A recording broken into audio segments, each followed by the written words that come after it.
1075 The Game Podcasting is sponsored by Modern Exterminating, a family-oriented company. Professional, honest, and dependable pest control solutions. We're your one-stop shop for all pests. I'm excited. It's been a while, and this counts Virginia Tech.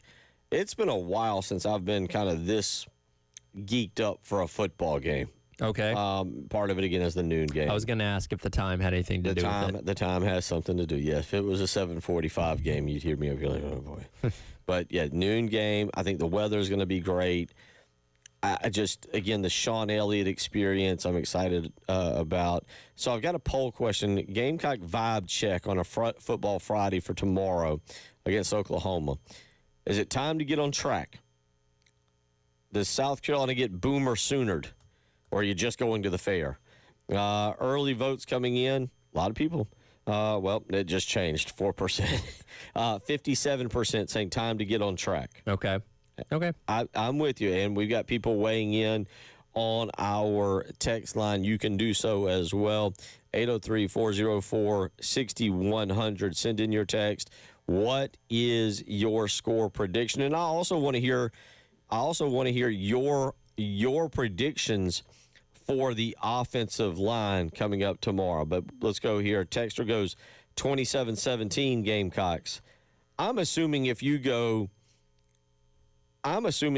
more than 24 I can see South Carolina getting to. But if you go more than 24, you're counting on a defensive or special teams touchdown. Yeah, you're getting a pick six. Bakari Swain's returning another punt. Again, I think a lot of us, until proven otherwise, just assume this offense is probably not going to eclipse 3 touchdowns themselves. I'd love to see that happen. That'd be great. And my goodness, because here's the thing, like last week, you ran the ball effectively against LSU, which was a good run defense to where you think, okay, maybe this is something that's budding now.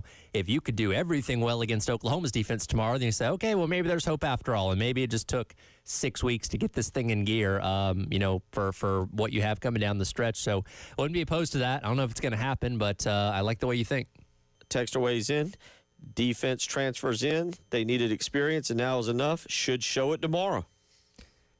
There's a case to be made that they're starting to hit their stride. And, again, even in the loss to Missouri, defense played well enough for you to be there at the end of that game. Again, you didn't get enough plays on offense there at the very end, but they held them to minus the missed tackles, obviously, held them to a respectable amount to where you were still in that game there at the very end. Obviously, the Kentucky game went pretty well.